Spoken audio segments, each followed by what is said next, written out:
17 नं सुबाइजार समष्टिनि सिगां प्राइमारिनि एक्स प्रेसिडेन्ट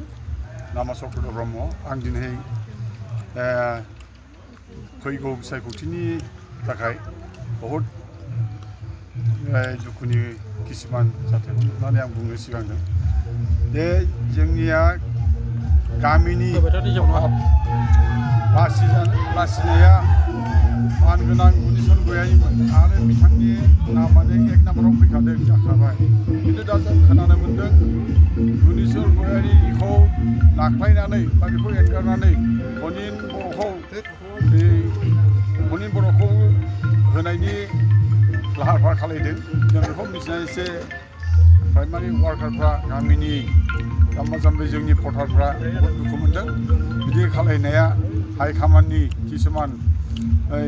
खोथाफोरखौ मानि बायदि जों नुनो मोन्दों डिसिप्लिन गैयि जादों बिसोर धरना हैलायलायनानै ला सिं सिं बिदि टिकेट बिहैलायनाया बहुद लाजिथाव बाथ्रा आरो दिनै जोङो इउपिपिएलनि बिथोरावनो गावजों गावनो एना एनि जादों आरो दस्रा पार्टियाव जों माबोरै बोजबगोन बिदिजोंथ' जोङो पार्टिया थाङा जोंना टारगेटआ दा जोंना बेनो गुनिचर गयारिया जिहेतु हाइकमान्डनिफ्राय सेलेक्ट जानाय 1 नाम्बार लिस्टआव फैखानाय बे जुदि फैयाब्ला जोङो भट होनाया जों बर्जन जागोन खुनु इउपिपिएलफोरनो भट होआ बा गुबुननोबो होनाय नङा जोङो बेखौनो डिसिसन जोंनो माबा गुनिचर गयारि सारखौ नांगौ गुनिचर गयारिया सिगाङावबो MCLA जाबोखानाय आरो बेनि मावनायखौ जों नुखानाय मिथिखानाय रायजो राजायाबो सिनायो जों मिथिनो मोनखायो गतिके जों दा बेखौनो रायजो राजायाबो लुबैदों आरो जोंबो लुबैदों जोंनाव सोंबाय थायो दा किसुमान खैजन मानसियासो जोंनि फरेन बर'नि सार्चजों लोगो लोगो खारफागासिनो दं बिसोर खुनु गामिनि मानसिफोरजों थासानो गैया खुनु सोमोन्दोआ गैया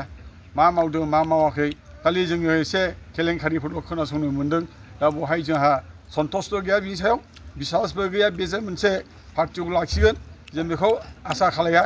आरो बिनि दारै जोंनि इउपिपिएलआ थांनानै थानाय नङा होननानै जोङो साननानै लादों आरोखि महेश नार्जारी आं कमार्सियेलि प्राइमारिनि मेम्बार दिनै जोंनि बिटिसि इलेक्शननि थाखाय सुबाइजार समष्टि हिसाबै जोङो गुनिचर गयारिखौ केन्डिडेट हिसाबै लुबैदों आरो गासैबो गामियाव थांनानै सोब हारि बा सोब जाथिनि खुगानिफ्राय जों मोनो जे बयबो गुनिचर गयारिया फैयोब्ला जों जोबोद मोजां मोनगौ होननानै बयबो जोंनि सिगाङाव फोरमायो आरो बे हिसाबै जोङो गोजौनिफ्राय मिथिनाय हिसाबै जों खोनानाय बायदिब्ला दाख्लै सिगांनिफ्रायनो गुनिचर गयारिखौ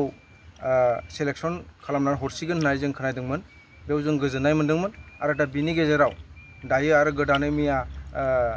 जोंनि फनिन सारनि टिमा गोदान माने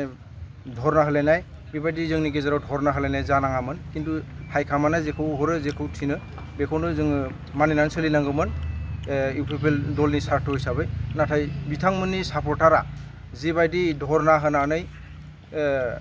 माबादों प्रटेस्ट खालामदों बे बुस्थुआ जानाङामोन बिनिखायनो जोङो सानो जे बेबायदि प्रटेस्ट होलायनाय जायोब्ला जोंनि गेजेराव एसे उसुबिदा फैगोन बेखायनो जा सुबाइजार समष्टि हिसाबै MCLA बाध्यतामुलक देरहानांगौ हिसाबै जोङो सिगाङावबो देरहाखानाय PCDR नि समावबो जोङो गुनिचर गयारिखौ मोजाङै देरहाहोनो हादोंमोन आरो बिथाङा जुदि एबारबो जुदि जोंनि गेजेराव सुबाइजार समष्टियाव जुदि केन्डिडेट हिसाबै गेलेयोब्ला बा जोंनि सेन्ट्रेल हाइकमान्डआ जुदि बिथांखौ सेलेक्सन खालामनानै हरोब्ला गोजोनैनो